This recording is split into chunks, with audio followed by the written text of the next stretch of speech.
What's happening? This is a cool video, or at least I think so. I love watching these top 10 gear item videos. So here's what I use on my daily workflow. I would probably still survive without them. However, I do use them on a daily or weekly basis. I'm a complete gear junkie, so I'm always adding and trying new things in my kit. But currently, here's the top 10 items that I use on a daily or a weekly basis. Number 1, the Peak Design 45-liter backpack. I'm such a bag junkie. I don't know how many dozens of bags that I have bought and own.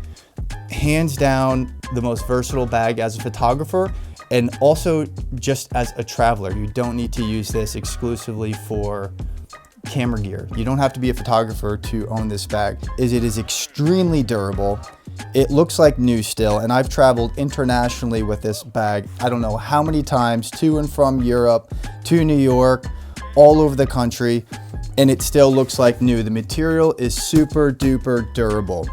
In addition to that, there are so many pockets. This is such a versatile bag. You can fold the straps in if you want it in duffel mode. You've got a back handle, you've got a top handle, you've got a bottom handle. There are pockets galore all over this bag. There's a really large side pocket for water bottle, tripods. I use all the Peak Design bags, so I can have all my gear in this, fits in perfectly. Or let's just say I'm bringing my camera and lens only. This fits in the bottom, and then I have room for some of my clothes or additional gear in here.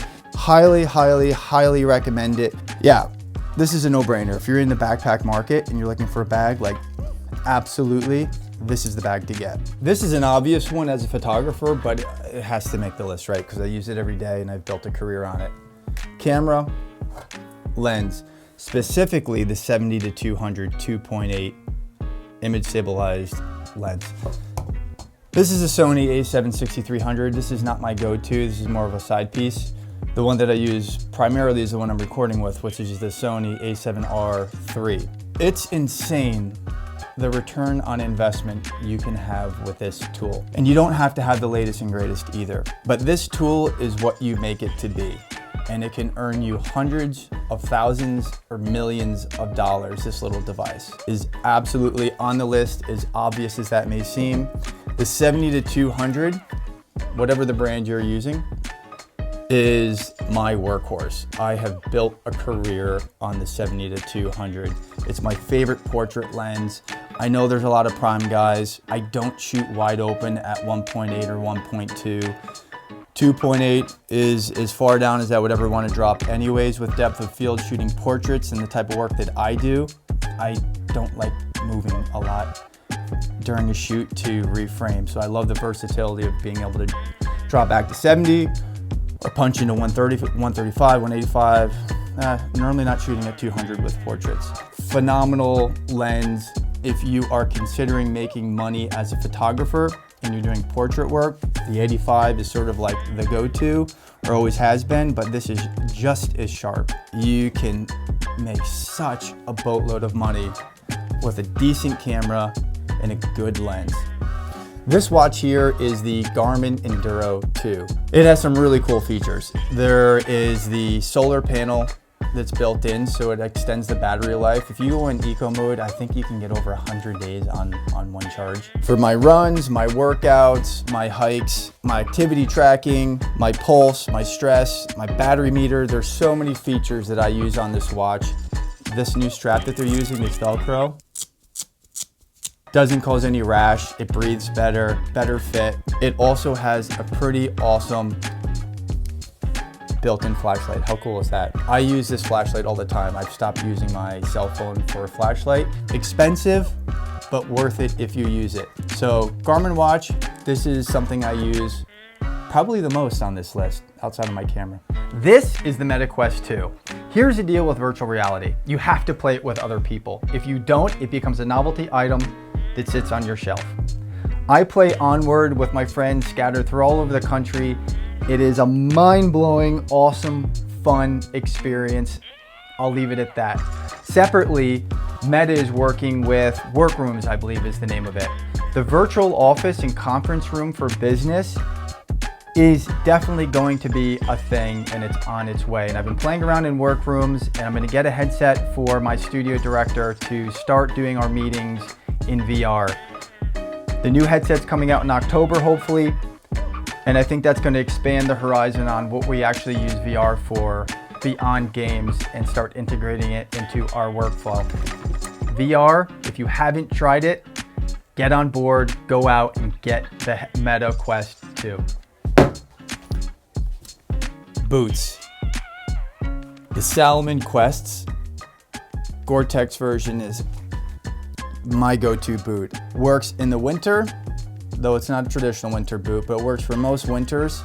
It's great in the summer, it's breathable, it's light, you don't need to break them in. The tread is phenomenal. You don't do a lot of slipping on wet ground. It bites into soft ground. If you're looking in the market for a hiking boot, get this boot. Get this boot. They are badass. Some of the Navy SEALs use these boots for whatever that means to you. So, Salomon Quest, the boot, this is it. Had mud on my boots. Next up, the fanny pack. I use these all the time. Say what you want about a fanny pack. I'm all about functionality nowadays. This Osprey right here, I just purchased this one. Really great harness. Osprey, in my opinion, is one of the best brands for packs. So their belt and zipper systems are really great. Material is very durable. This one's not too big, it's not too small, it's very comfortable. When you clip in, the waistband is nice and thick. It's kind of hidden and protected here too. You've got the traditional Osprey zipper tabs, which I love. You have a side pocket in there, and then your main pocket, and then on the inside you have another pocket as well. It's got this little hang tab, which I actually use all the time. If you're gonna get a fanny pack, highly recommend this one. I've tried a bunch, this is my favorite.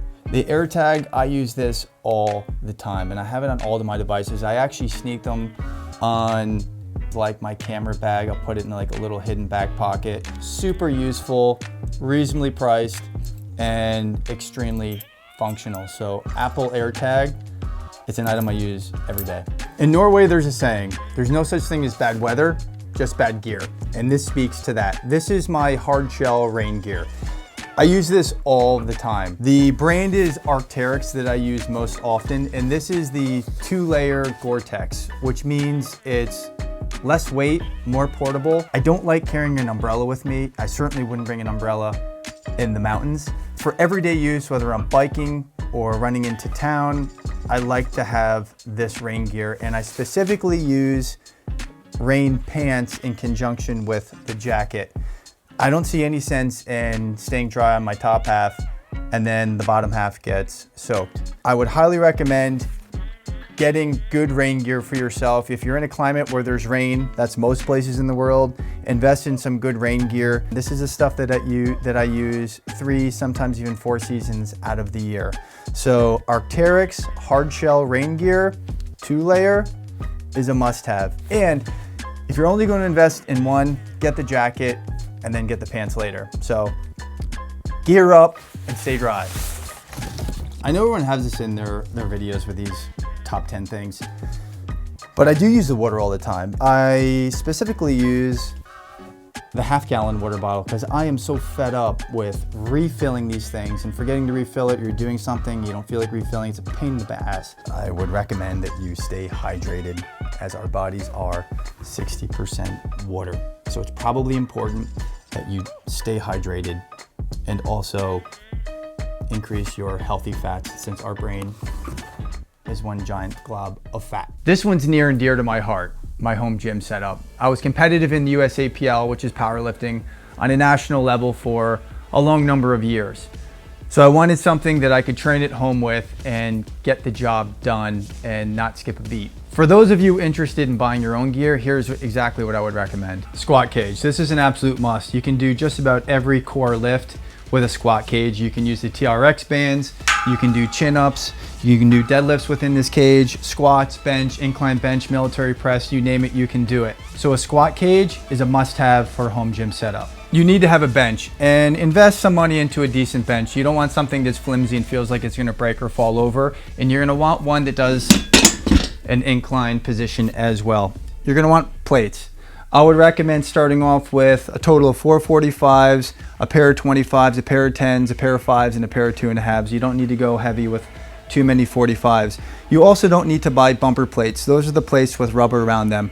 That's really ideal for Olympic lifting, for lifters when they're doing a clean and snatch or military press and they're tossing the weight on the floor. Steel plates, they're low cost or lowest cost, and they absolutely get the job done. Get a good bar. You want to make sure that it has good knurl on it, and also that it can handle a decent amount of weight and it doesn't become flimsy when you're using it. This is something that lacks in most home gyms and even in a lot of paid gyms. It's a deadlift jack. This is what you put under the bar to jack it up so you can side place on and off. It's a huge energy saver.